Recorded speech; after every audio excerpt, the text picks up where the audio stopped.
Ignorant mon héritage de 500 millions de dollars, il m'a largué après que je sois devenu infirme et que je ne puisse plus subvenir à ses besoins. Bonjour, bon retour. S'il vous plaît, abonnez-vous et indiquez dans les commentaires d'où vous regardez cette histoire. Ce soir-là, la pluie tombait doucement, peignant les rues de la ville de reflets scintillants.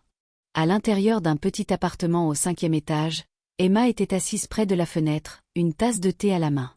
Ses jambes étaient fatiguées d'avoir enchaîné 2 services au restaurant, mais son cœur était chaud. Daniel rentrerait bientôt. Elle sourit à cette pensée. Emma avait 28 ans, avec des yeux bruns brillants, plus doux qu'il n'aurait dû l'être après tout ce que la vie lui avait infligé. Elle travaillait dur, souvent trop, pour garder un toit au-dessus de leur tête. Daniel était son monde, du moins le croyait-elle. Le grincement de la porte interrompit ses pensées. « Bébé, je suis rentrée », annonça la voix de Daniel, emplissant la pièce. Emma tourna la tête et sourit. « Tu es en retard », dit-elle doucement. Daniel entra, trempé par la pluie, son beau visage légèrement fatigué. La circulation était un cauchemar. Elle se précipita pour prendre une serviette et l'aida à se sécher. Il rit et se pencha pour embrasser son front. « C'est pour ça que je t'ai. Tu t'inquiètes assez pour nous deux. » Emma rougit et lui versa une tasse de thé. Pendant qu'il buvait, elle l'observait. Sa mâchoire ciselée, la façon dont ses yeux parcouraient son téléphone, comme si le monde extérieur n'existait pas. Il se battait aussi, se dit-elle. Daniel rêvait de lancer sa propre entreprise technologique, mais rien ne semblait fonctionner. Les emplois allaient et venaient. L'argent leur échappait plus vite qu'ils ne pouvaient le retenir. Pourtant, elle croyait en lui. Plus tard dans la soirée, alors qu'ils partageaient des nouilles bon marché avec quelques morceaux de poulet, Emma se racla la gorge. « Daniel, j'ai reçu une lettre aujourd'hui, d'un cabinet d'avocats, » dit-elle. Daniel leva les yeux, fronçant les sourcils. « Un cabinet d'avocats ? Que veulent-ils ? » « Je ne sais pas. Ils parlent d'un rendez-vous, quelque chose d'important. » Elle sortit l'enveloppe de son sac et la lui tendit.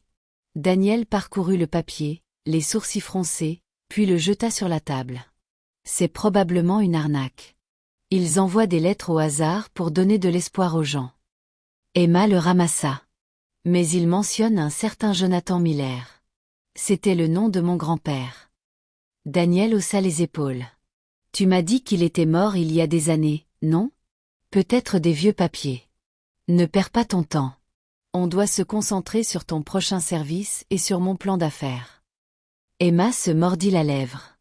Il avait raison, pensa-t-elle. Il n'avait pas de temps pour les distractions. Mais quelque chose au fond d'elle lui disait que c'était important. Les jours suivants se fondirent dans la routine.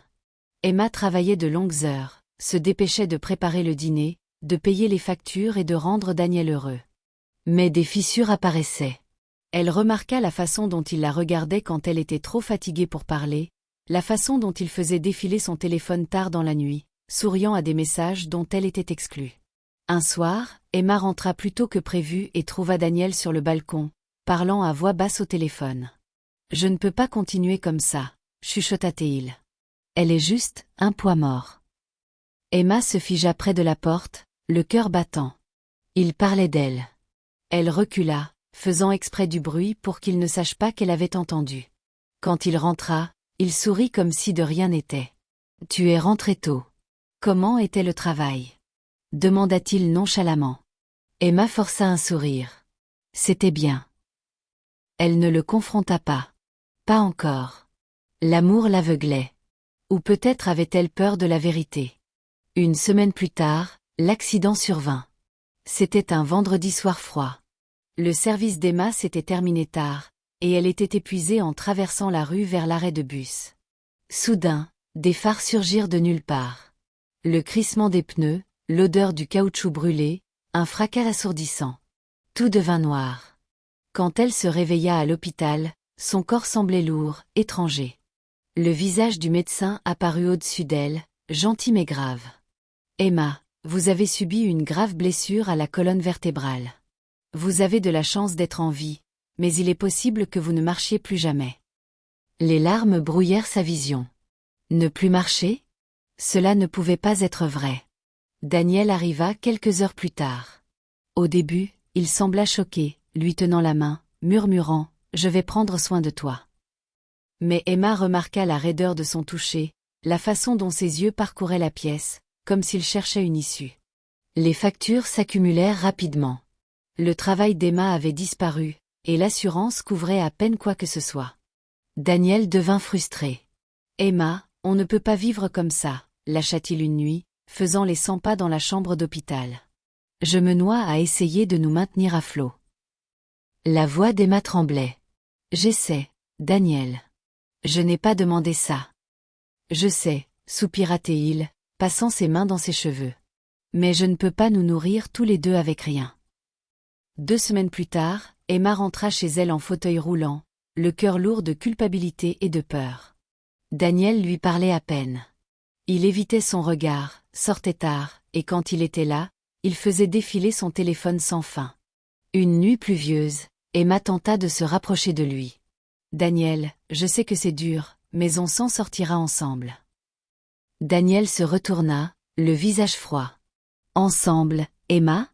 Regarde-toi. Tu ne peux pas travailler. Tu ne peux même pas prendre soin de toi. Je ne peux pas gâcher ma vie comme ça. » Son cœur se brisa. « Alors, tu me quittes. »« Je suis désolé, » dit-il, mais il n'y avait aucun regret dans ses yeux. « Je ne peux plus faire ça. » Et juste comme ça, il partit, la laissant brisée physiquement, émotionnellement et financièrement. Cette nuit-là, il ne revint pas. Emma attendit 1 jour, 2, 3. Le 4e jour, elle reçut un message. « Je suis désolée, Emma. Je ne peux plus faire ça. J'ai besoin de vivre ma vie. » C'était tout. Pas d'appel, pas d'au revoir. L'homme à qui elle avait tout donné l'avait abandonnée quand elle en avait le plus besoin. Seule dans l'obscurité, Emma pleura jusqu'à ce que sa poitrine lui fasse mal. Elle fixa le plafond, se demandant comment tout avait pu si mal tourner. L'amour n'était pas censé faire aussi mal. Le mystérieux cabinet d'avocats rappela, laissant un message vocal qu'elle faillit ignorer. « Mademoiselle Miller, c'est urgent. Veuillez vous présenter à notre bureau dès que possible. Il s'agit de votre héritage. » Héritage ? Emma rit amèrement à travers ses larmes. Elle n'avait rien à hériter. Mais elle était loin de se douter que sa vie était sur le point de changer à jamais. Si vous n'êtes pas encore abonné, j'aimerais que vous rejoigniez notre communauté en cliquant sur le bouton d'abonnement. À travers nos histoires, nous construisons de l'espoir et offrons un avenir aux enfants et aux femmes victimes de violences dans le monde entier. Dites-nous aussi dans les commentaires d'où vous regardez et comment cette histoire vous a touché. Le matin après le dernier message de Daniel, Emma était assise près de la fenêtre, fixant la rue vide. L'appartement était silencieux, hormis le tic-tac de l'horloge. Elle avait tant pleuré que ses yeux brûlaient. Pourtant, plus aucune larme ne coulait. Était-ce cela, l'amour ? Un homme qui jurait d'être là, disparaissant dès que la vie devenait dure. Elle prit son téléphone et fit défiler de vieilles photos.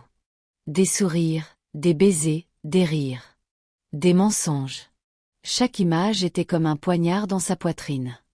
Les jours d'Emma devinrent une routine douloureuse. Elle essaya de cuisiner depuis son fauteuil roulant, se brûlant la main une fois. Elle appela des amis pour demander de l'aide, mais ils avaient leur propre vie. La solitude était écrasante. Un soir, elle entendit des voix devant sa porte. Curieuse, elle s'approcha et regarda par le judas. Daniel était là, avec une femme grande, glamour, riant comme si Emma n'avait jamais existé. Ils s'embrassèrent dans le couloir. Le cœur d'Emma se brisa à nouveau. Quand ils partirent, elle resta dans l'obscurité, tremblante. Ce soir-là, elle se jura de ne plus jamais mendier son amour. Quelques jours plus tard, le téléphone sonna. La même voix calme qu'auparavant. « Mademoiselle Miller, c'est encore l'avocat Roberts. Je vous exhorte à venir à notre bureau.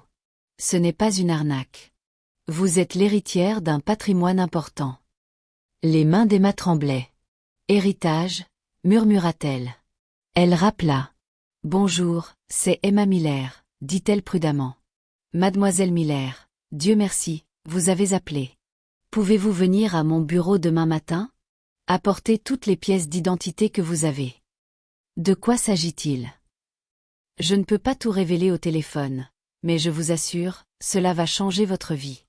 Soyez là à 9 heures. Emma hésita, mais accepta. Elle n'avait rien à perdre. Cette nuit-là, alors qu'elle se préparait, Daniel l'appela à l'improviste. Sa poitrine se serra en voyant son nom à l'écran. Contre son meilleur jugement, elle répondit. « Emma », dit-il d'une voix douce, presque coupable. « Que veux-tu, Daniel ?» demanda-t-elle froidement. « Je voulais juste prendre de tes nouvelles. Peut-être qu'on pourrait parler. » Emma serra la mâchoire. « Parler de quoi ? De comment tu m'as quitté quand je ne pouvais plus marcher. De comment tu as paradé avec ta nouvelle petite amie devant ma porte. Ce n'est pas juste, Emma. Tu ne comprends pas ce que c'est pour moi. » « Pour toi ?»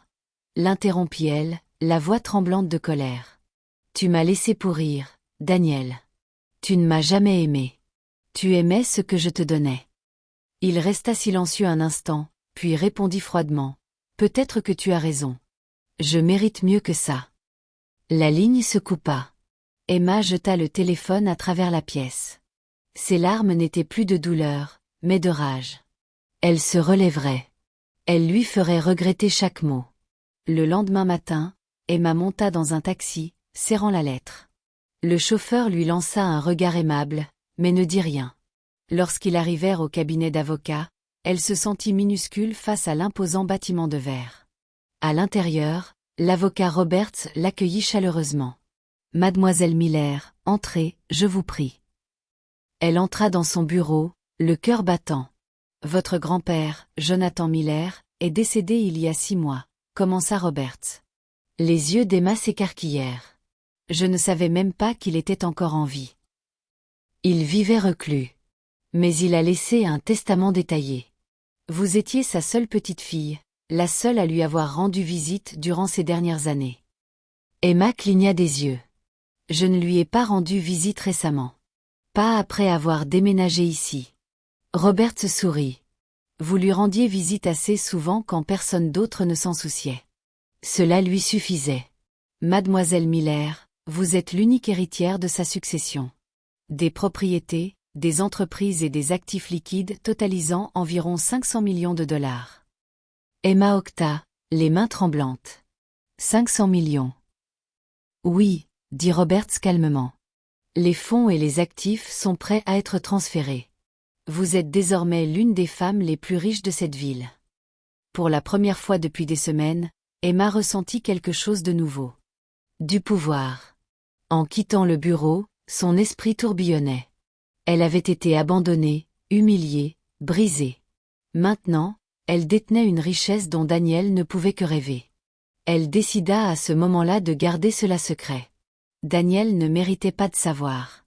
Aucun de ceux qui l'avaient trahi ne le méritait. Les jours suivants furent différents. Emma engagea un thérapeute privé pour des séances à domicile. Elle commença sa rééducation, travaillant plus dur que jamais. Chaque petite victoire, bouger légèrement ses jambes, s'asseoir droite sans aide la rendait plus forte. Pendant ce temps, Daniel s'effondrait. Des amis communs murmuraient que sa nouvelle petite amie l'utilisait, vidant le peu d'argent qu'il avait. Il tenta de rappeler Emma, mais elle l'ignora. Un soir, elle reçut un message. « Emma, s'il te plaît. Désolée. Tu me manques. Laisse-moi te voir. » Elle sourit amèrement. Elle lui manquait maintenant. Elle lui manquerait encore plus quand la vérité éclaterait. Les jours se transformèrent en semaines. Emma commença à en apprendre davantage sur son héritage en détail. Des actions, de l'immobilier, des entreprises dont elle ignorait l'existence. Elle rencontra discrètement des conseillers financiers, planifiant tout avec soin. Et à mesure que sa force physique grandissait, sa détermination croissait aussi. Daniel la reverrait, mais pas comme la femme brisée qui l'avait abandonnée. Il la verrait comme une femme renaissant de ses cendres, plus riche, plus forte, intouchable. Ce soir-là, la pluie tombait fort, frappant les fenêtres comme si le monde pleurait pour Emma. Elle était assise en silence, fixant le côté vide du lit. Les draps étaient froids, intacts depuis des semaines. Daniel n'était pas revenu. La lettre confirmant son héritage reposait sur la table, toujours scellée. Emma ne l'avait pas ouverte depuis sa rencontre avec l'avocat Roberts, mais elle n'en avait pas besoin. La vérité était déjà gravée dans son cœur. Elle était riche au-delà de l'imagination, et Daniel n'en avait aucune idée. Cette nuit-là, Emma décida de le tester une dernière fois. Elle l'appela. Le téléphone sonna 2 fois avant qu'il ne réponde. « Que veux-tu, Emma ?» Sa voix était impatiente, irritée. « Je voulais juste entendre ta voix, » dit-elle doucement, masquant la colère en elle. Une pause, puis un soupir. « Emma, je t'ai dit que ça ne marchait pas. Tu dois l'accepter. Après tout ce que j'ai fait pour toi, après tout ce qu'on a traversé. Je n'ai pas signé pour être ton gardien, lâcha-t-il. J'ai ma propre vie à vivre. Tu me retiens. » La voix d'Emma se brisa. « Te retenir ? Je t'aimais, Daniel. Je t'ai tout donné. Et maintenant, tu n'as plus rien à donner, dit-il froidement. » La ligne se coupa. Emma laissa tomber le téléphone. Pendant un instant, elle ne put respirer. Ses paroles résonnèrent comme une malédiction. Elle avait envie de crier, de lancer quelque chose, mais au lieu de cela, elle ferma les yeux et laissa la douleur se transformer en autre chose. De la rage. Le lendemain, Daniel se présenta à sa porte sans y être invité. Le cœur d'Emma s'arrêta lorsqu'elle le vit à travers le judas. Il avait l'air fatigué, mais il y avait quelque chose de différent. Il était nerveux. Elle ouvrit légèrement la porte. « Qu'est-ce que tu fais ici ?» demanda-t-elle, la voix glaciale. « Je voulais juste prendre de tes nouvelles, » dit-il, forçant un sourire. « Foutaise. Tu es ici parce qu'elle t'a mis à la porte, n'est-ce pas ?» dit Emma, la voix tremblante d'une puissance tranquille. Les yeux de Daniel s'écarquillèrent. « Comment as-tu ? Ne prétends pas que tu te soucies de moi. Tu es ici parce que tu as besoin de quelque chose. » Il s'approcha. « Emma, écoute. J'ai fait des erreurs. »« Sors, » dit-elle fermement. « Emma, s'il te plaît. »« J'ai dit sors, » cria-t-elle, lui claquant la porte au nez. De l'autre côté, Daniel jura dans sa barbe. « Tu vas le regretter, » marmonna-t-il avant de s'éloigner en trombe. Ce soir-là, Emma était assise dans son fauteuil roulant, fixant les lumières de la ville. Quelque chose avait changé en elle. Elle n'était plus la même femme que Daniel avait abandonnée. Elle se reconstruisait, morceau par morceau, plus forte, plus intelligente, inarrêtable. Les semaines passèrent. La thérapie était exténuante, mais Emma refusait d'abandonner. Chaque jour, elle poussait plus fort, regagnant de la force dans le haut de son corps, apprenant à manœuvrer avec habileté et indépendance. Lentement, un feu grandissait en elle, un désir non seulement de survivre, mais de s'élever. Elle commença à rencontrer régulièrement l'avocat Roberts, passant en revue les entreprises de son grand-père. Elle apprit qu'elle possédait des biens immobiliers dans toute la ville, des actions dans de puissantes sociétés et plusieurs comptes à l'étranger. Un jour, Roberts la regarda avec admiration. « Vous savez, mademoiselle Miller, vous pourriez facilement laisser les autres s'occuper de tout cela, mais vous prenez le contrôle vous-même. Votre grand-père serait fier. » Emma sourit faiblement. « Je ne fais pas ça pour lui. Je le fais pour moi. » Pendant ce temps, la vie de Daniel s'effondrait. Sa nouvelle petite amie, Chloé, avait vidé son argent, épuisé ses cartes de crédit et l'avait quitté pour quelqu'un de plus riche. Il perdit son appartement et fut forcé d'accepter un emploi mal payé dans une entreprise qu'il méprisait. Un soir, ivre et amer, Daniel envoya un message à Emma. « Désolé.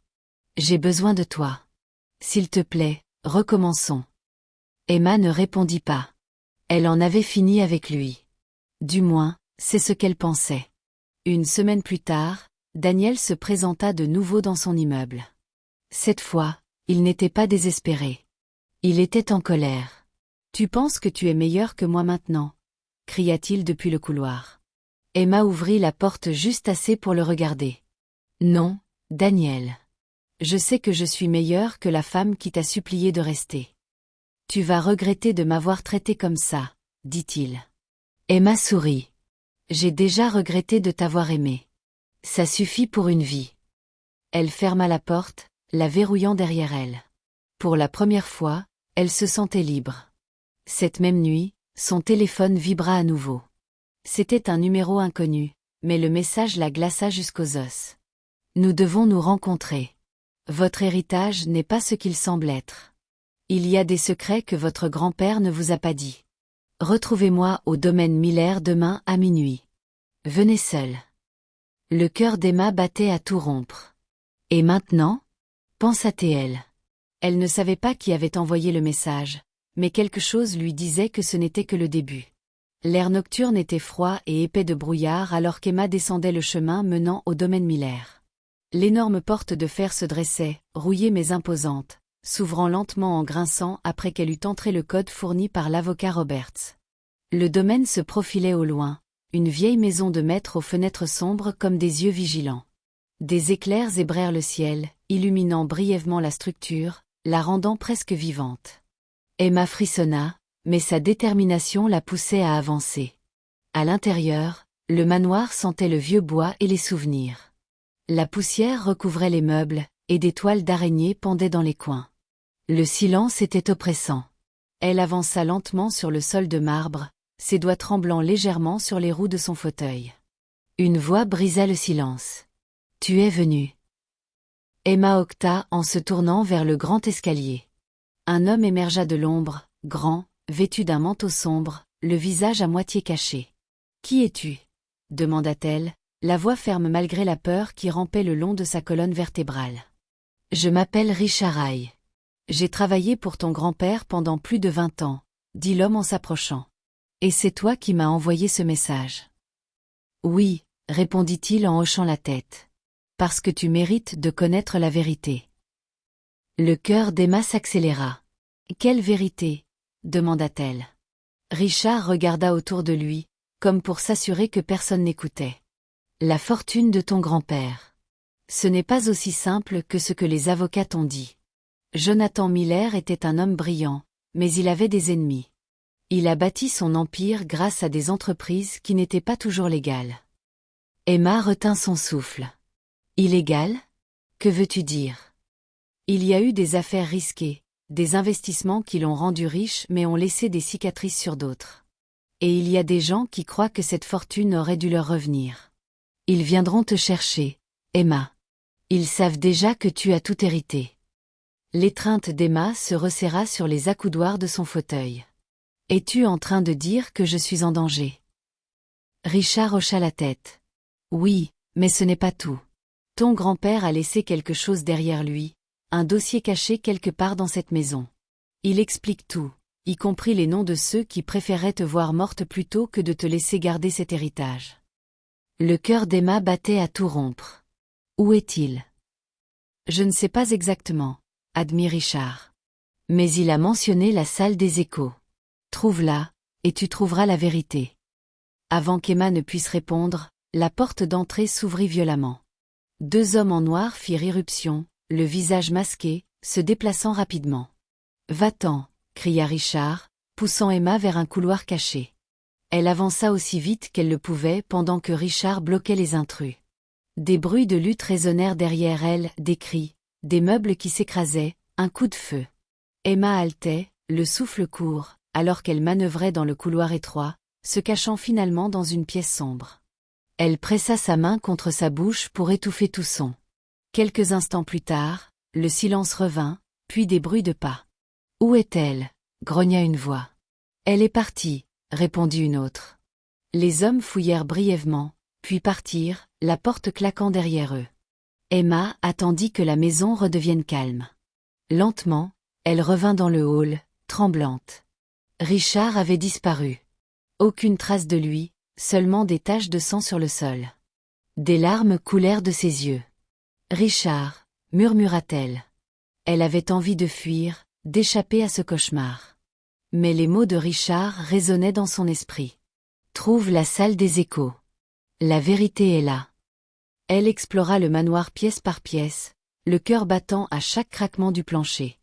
Enfin, elle entra dans une pièce tapissée de miroirs sur tous les murs. Quand elle parla doucement, sa voix lui revint en écho. La salle des échos. Emma chercha désespérément, touchant les miroirs jusqu'à ce que l'un d'eux s'ouvre comme une porte. Derrière se trouvait un petit coffre-fort. Ses mains tremblaient alors qu'elle entrait le code que son grand-père avait mentionné dans une vieille lettre, son anniversaire. Le coffre s'ouvrit. À l'intérieur, un journal relié en cuir et une clé USB. Le journal portait l'écriture de son grand-père. Elle l'ouvrit et commença à lire. À ma petite fille, Emma. Si tu lis ceci, cela signifie que je suis partie et que les vautours ont commencé à tourner. Ma fortune est à toi, mais elle vient avec des ombres. Les entreprises que j'ai bâties n'étaient pas sans ennemis.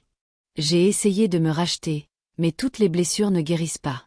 Ne fais confiance à personne, surtout à ceux qui semblent vouloir t'aider. Il y a un homme qui essaiera de tout revendiquer. Victor Cross. Il a détruit des familles pour le pouvoir, et il croit que cette fortune devrait être la sienne. S'il apprend que tu es vivante et que tu as le contrôle, il viendra pour toi. Protège-toi. Deviens plus forte que tous. Tu es de mon sang, et tu es plus intelligente qu'il ne le pense. Emma ferma le journal, le cœur battant de peur et de colère. Victor Cross. Qui était-ce? Elle empocha la clé USB et quitta le manoir, l'esprit brûlant de questions. De retour chez elle, Emma brancha la clé USB sur son ordinateur portable. Des vidéos, des documents et des enregistrements secrets remplirent l'écran, révélant des années de corruption, les noms de personnes puissantes impliquées, et la preuve que beaucoup la surveillaient déjà. Soudain, une vidéo se lança automatiquement. C'était son grand-père. Emma, si tu vois ceci, souviens-toi, ne les laisse jamais te voir comme faible. Utilise l'héritage pour te protéger, pour bâtir du pouvoir, et si Victor Cross te trouve, fuis jusqu'à ce que tu sois prête à te battre. Emma resta figée. Sa vie tranquille avait disparu à jamais. Elle était désormais dans un jeu de pouvoir et de survie, et elle devait jouer intelligemment. Le lendemain matin, alors qu'elle essayait de tout assimiler, on frappa à sa porte. Elle se figea. Lentement, elle s'approcha. À travers le judas, elle vit un homme en costume sombre tenant une mallette. Son expression était indéchiffrable. « Mademoiselle Miller, dit-il calmement. Je représente Victor Cross. Il demande à vous rencontrer. » Le sang d'Emma se glaça.